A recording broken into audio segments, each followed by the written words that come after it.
നമസ്കാരം. കുറച്ച് വർഷങ്ങളായിട്ട് ഒരുപാട് പേര് കാത്തിരിക്കുന്ന ഒരു പ്രൊഡക്റ്റാണ് ഹോണ്ടയുടെ ഇലക്ട്രിക് സ്കൂട്ടർ. എന്തായാലും കാത്തിരിപ്പിന് ഒരു അവസാനം ഉണ്ടായിരിക്കുകയാണ്. 2024 നവംബർ 27 രാവിലെ 10 മണിക്ക് ഹോണ്ടയുടെ ഇന്ത്യയിൽ ഇറങ്ങാനിരിക്കുന്ന ഇലക്ട്രിക് സ്കൂട്ടറിനെ പരിചയപ്പെടുത്തുമെന്നാണ് ഹോണ്ട അറിയിച്ചിരിക്കുന്നത്. ഇതുമായി ബന്ധപ്പെട്ട് ഈ മാസം കുറച്ച് ടീസർ ആഡുകളും കമ്പനി പുറത്തുവിട്ടിരുന്നു. ആദ്യം കമ്പനി പുറത്തുവിട്ട ടീസറിൽ ഈ ഒരു ഹെഡ്ലൈറ്റ് മാത്രമാണ് അവർ കാണിച്ചിരിക്കുന്നത്. പിന്നത്തെ ടീസറിൽ അവർ കാണിച്ചിരിക്കുന്നത് മോട്ടോറും പിന്നെ ഹെഡ്ലൈറ്റിന്റെ സൈഡ് ആംഗിളുമായിരുന്നു.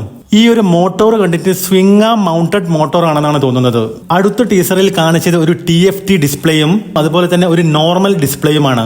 അതിനുശേഷം അവസാനം അവർ കാണിച്ച ടീസറിൽ പ്രതീക്ഷിച്ചതുപോലെ തന്നെ 2 റിമൂവബിൾ ബാറ്ററികൾ, അതായത് ബാറ്ററി സ്വാപ്പിംഗ് സിസ്റ്റമാണ് അവർ കൊണ്ടുവന്നിരിക്കുന്നത്. ഞാൻ ഇതിനു മുമ്പ് ഹോണ്ട ഇലക്ട്രിക് സ്കൂട്ടർ ഇന്ത്യയിൽ ഇറങ്ങാൻ പോകുന്നു എന്ന് പറഞ്ഞ് ഒരു വീഡിയോ ചെയ്തത് ഒരുപക്ഷെ ചിലരെങ്കിലും ഓർക്കുന്നുണ്ടാവും. അതിൽ ഞാൻ കാണിച്ചിരുന്ന സ്കൂട്ടർ ഹോണ്ടയുടെ SCE എന്ന ഇലക്ട്രിക് സ്കൂട്ടറാണ്. SCE എന്ന ഹോണ്ടയുടെ ഇലക്ട്രിക് സ്കൂട്ടർ പല മോട്ടോർ ഷോകളിലും ഇവർ പരിചയപ്പെടുത്തിയതാണ്. ഹോണ്ടയ്ക്ക് SCEക്ക് പുറമെ ഏകദേശം അതേപോലത്തെ ഡിസൈനിലുള്ള CUVe എന്നൊരു ഇലക്ട്രിക് സ്കൂട്ടറുമുണ്ട്. ഒറ്റ നോട്ടത്തിൽ ഈ 2 വണ്ടികളുടെയും ഡിസൈൻ സെയിം തന്നെയാണ് കേട്ടോ. 2024 EICMA മോട്ടോർ ഷോയിൽ ഹോണ്ടയുടെ സ്റ്റോളിൽ CUVe ഇലക്ട്രിക് സ്കൂട്ടറും അവർ പ്രദർശിപ്പിച്ചിരുന്നു. ഹോണ്ട പുറത്തുവിട്ട ടീസറുകൾ ഒന്ന് സൂക്ഷിച്ചു നോക്കിയാൽ ഇന്ത്യയിൽ ഇറങ്ങാൻ പോകുന്ന അവരുടെ ഇലക്ട്രിക് സ്കൂട്ടർ CUVe ആവാനാണ് സാധ്യത കാണുന്നത്. സത്യം പറഞ്ഞാൽ ഇനിയിപ്പോ നമ്മൾ അതൊന്നും ആലോചിച്ച് തല പുകയ്ക്കേണ്ട കാര്യവുമില്ല. കാരണം 3 ദിവസം കഴിഞ്ഞാൽ കംപ്ലീറ്റ് ഡീറ്റെയിൽസ് നമുക്ക് അറിയാൻ സാധിക്കും. നമ്മൾ ഈ പറയുന്ന ഹോണ്ടയുടെ CUVe എന്ന ഇലക്ട്രിക് സ്കൂട്ടർ ഇന്ത്യയിൽ ലോഞ്ച് ചെയ്യുമ്പോൾ പേര് അത് തന്നെ ആയിരിക്കണമെന്നില്ല. ഹോണ്ടയുടെ പെട്രോൾ സ്കൂട്ടർ ആക്ടിവ, ആ പേര് പറഞ്ഞാൽ അറിയാത്ത ആരുമില്ല അല്ലെ? അതുകൊണ്ട് തന്നെ ആക്ടിവ ഇലക്ട്രിക് എന്ന പേരായിരിക്കുമോ അവർ ഇതിന് ഇടാൻ പോകുന്നത് എന്ന് നവംബർ 27 അറിയാം. ടീസർ ആഡിൽ ഇവർ 2 ഡിസ്പ്ലേ കാണിച്ചത് കൊണ്ട് തന്നെ ഹോണ്ട ഇലക്ട്രിക് സ്കൂട്ടറിന് 2 വേരിയന്റുകൾ ഉണ്ടാവുമെന്നാണ് പ്രതീക്ഷിക്കുന്നത്. ഇതാണ് CUVeയുടെ ബൂട്ട് സ്പേസ്. ഒരുപക്ഷെ 2 സ്വാപ്പബിൾ ബാറ്ററി ഉപയോഗിക്കാൻ സാധിക്കുന്ന ഒരു ടോപ്പ് എൻഡ് മോഡലും അതുപോലെ തന്നെ ഒരു സ്വാപ്പബിൾ ബാറ്ററി മാത്രം ഉപയോഗിക്കാൻ സാധിക്കുന്ന ബേസ് മോഡലും ഉണ്ടായേക്കാം. 7 ഇഞ്ചസിന്റെ TFT ഡിസ്പ്ലേ ആണ് ഇവർ കൊടുത്തിരിക്കുന്നത്. അതുകൊണ്ട് തന്നെ അത് ടോപ്പ് എൻഡ് മോഡൽ ആയിരിക്കണം. മറ്റേത് നോർമൽ ഡിസ്പ്ലേ ആണ്. ഇവർ പുറത്തുവിട്ട TFT ഡിസ്പ്ലേയിൽ നോക്കിയാൽ കുറച്ച് കാര്യങ്ങൾ നമുക്ക് മനസ്സിലാക്കാൻ സാധിക്കും. 2 മോഡുകളാണുള്ളത്, സ്റ്റാൻഡേർഡും സ്പോർട്സും.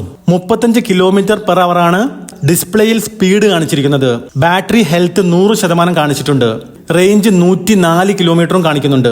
അതായത് 35 km/h സ്പീഡിൽ സ്റ്റാൻഡേർഡ് മോഡിൽ നമ്മൾ സഞ്ചരിക്കുകയാണെങ്കിൽ ബാറ്ററി ഒരു തവണ ഫുൾ ചാർജ് ചെയ്താൽ 104 കിലോമീറ്റർ സഞ്ചരിക്കാൻ സാധിക്കും എന്നായിരിക്കും ഒരുപക്ഷെ അവർ ഉദ്ദേശിച്ചിരിക്കുന്നത്.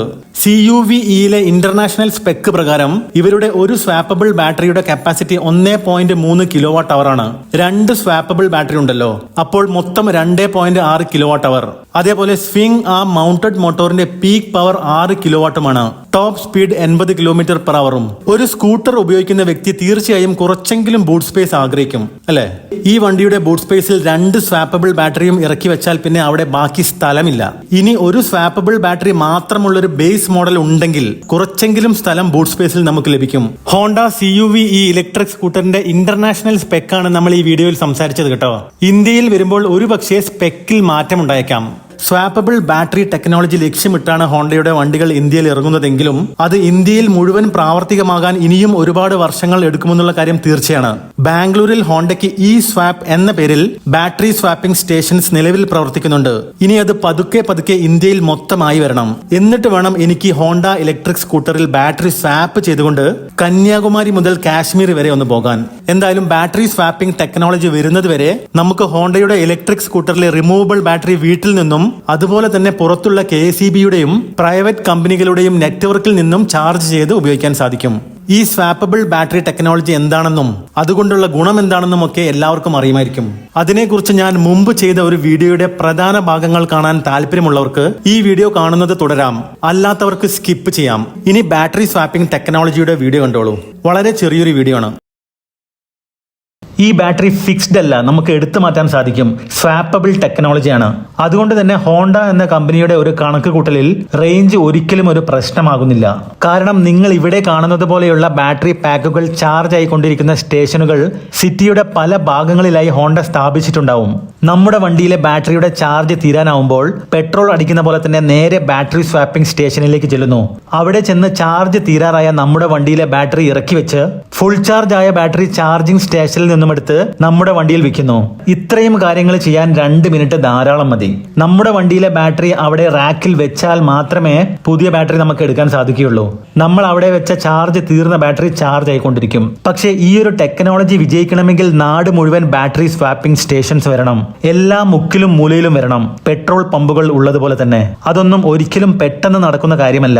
തീർച്ചയായും ഒരുപാട് വർഷങ്ങളെടുക്കും. അങ്ങനെ സംഭവിക്കുന്ന ഒരു കാലത്ത് തിരുവനന്തപുരം മുതൽ കാശ്മീർ വരെ ഒരു ഇലക്ട്രിക് സ്കൂട്ടറിൽ സഞ്ചരിക്കാൻ യാതൊരു വിധത്തിലുമുള്ള ബുദ്ധിമുട്ടും ഉണ്ടാവില്ല. നിലവിലെ സാഹചര്യത്തിൽ ഇലക്ട്രിക് സ്കൂട്ടറുകൾ സിറ്റികളിൽ മാത്രം ഉപയോഗിക്കാൻ വേണ്ടി വാങ്ങിക്കുന്നതിൽ തെറ്റില്ല. അങ്ങനെ നിങ്ങൾ ഒരു ഇലക്ട്രിക് സ്കൂട്ടർ വാങ്ങിക്കുകയാണെങ്കിൽ തന്നെ ഒരു പെട്രോൾ വണ്ടി നിർബന്ധമായും വീട്ടിൽ ഉണ്ടായിരിക്കുകയും വേണം. കാരണം ഇലക്ട്രിക് വാഹനങ്ങളിൽ നമുക്ക് പ്ലാൻ ചെയ്ത് മാത്രമേ സഞ്ചരിക്കാൻ സാധിക്കുകയുള്ളൂ. പെട്ടെന്ന് വളരെ അത്യാവശ്യമായി ദൂരസ്ഥലത്തേക്ക് പോകണമെങ്കിൽ ഒരു പെട്രോൾ വണ്ടി തന്നെ വേണം. ശരിക്കും പറഞ്ഞാൽ ഇതുപോലെ സ്വാപ്പിംഗ് ടെക്നോളജി ഉള്ള വലിയ കമ്പനികൾക്ക് ബാറ്ററി ഇല്ലാതെ വണ്ടി മാത്രം നമുക്ക് തരാൻ സാധിച്ചാൽ ഇപ്പോഴുള്ളതിന്റെ പകുതി വിലയ്ക്ക് നമുക്ക് ഇലക്ട്രിക് സ്കൂട്ടറുകൾ സ്വന്തമാക്കാൻ സാധിക്കും. ഒരു 75,000 രൂപയ്ക്ക് അല്ലെങ്കിൽ അതിൽ താഴെ വിലയ്ക്ക്. എന്നിട്ട് ബാറ്ററിയുടെ അതായത് സ്വാപ്പിംഗ് ടെക്നോളജിയുടെ മൊത്തം കാര്യങ്ങൾ കൈകാര്യം ചെയ്യാൻ ഗോഗോറോ പോലത്തെ ഏതെങ്കിലും വലിയ ബാറ്ററി കമ്പനി ഭീമന്മാരെ ഏൽപ്പിക്കണം. എന്നിട്ട് നമ്മൾ നമ്മുടെ ആവശ്യത്തിന് മാത്രം ബാറ്ററി വാടകയ്ക്ക് എടുത്ത് ഉപയോഗിക്കണം. ചിന്തിച്ച് നോക്കുമ്പോൾ നല്ലൊരു ഐഡിയ ആയിട്ട് തോന്നുന്നുണ്ടെങ്കിലും പ്രാക്ടിക്കലി അത് എത്രത്തോളം വിജയിക്കുമെന്ന് കണ്ടറിയണം. ജനങ്ങൾ തീർച്ചയായും ഇത്തരം സംവിധാനം 2 കൈയും നീട്ടി സ്വീകരിക്കും. കാരണം ബാറ്ററി നമ്മൾ സർവീസ് ചെയ്യേണ്ട കാര്യമില്ല. ബാറ്ററി കേടായാൽ മാറ്റേണ്ട കാര്യവുമില്ല. സത്യം പറഞ്ഞാൽ നമ്മൾ ബാറ്ററിയെ കുറിച്ച് ചിന്തിക്കുക പോലും വേണ്ട. ചെറിയൊരു ഡിപ്പോസിറ്റ് നൽകി ആദ്യത്തെ ബാറ്ററി പാക്ക് നമ്മൾ വാങ്ങിക്കണമെന്ന് മാത്രം. പിന്നീട് അതിലെ ചാർജ് തീരുന്നതിനനുസരിച്ച് പുതിയ ബാറ്ററിയുമായി മാറ്റണം. അതായത് സ്വാപ്പ് ചെയ്യണം. അതിനുള്ള വാടക കൊടുക്കുക, അത്രമാത്രം. നമ്മുടെ ഗ്യാസ് സിലിണ്ടർ ഉപയോഗിക്കുന്ന അതേ രീതി തന്നെ. ഓക്കെ, എന്തായാലും ഇന്ത്യയിൽ ഉടനീളം ബാറ്ററി സ്വാപ്പിംഗ് ടെക്നോളജി ഉടനെയൊന്നുമില്ലെങ്കിലും ഒരു ദിവസം വരും. അത് തീർച്ചയാണ്. ഇതിൽ പറഞ്ഞിരിക്കുന്ന കാര്യങ്ങളെക്കുറിച്ച് നിങ്ങൾക്ക് എന്തെങ്കിലും സംശയമുണ്ടെങ്കിൽ ദയവ് ചെയ്ത് കമന്റ് ബോക്സിൽ ചോദിക്കാൻ മറക്കരുത്. അപ്പോൾ അടുത്തൊരു വീഡിയോയുമായി കാണാം.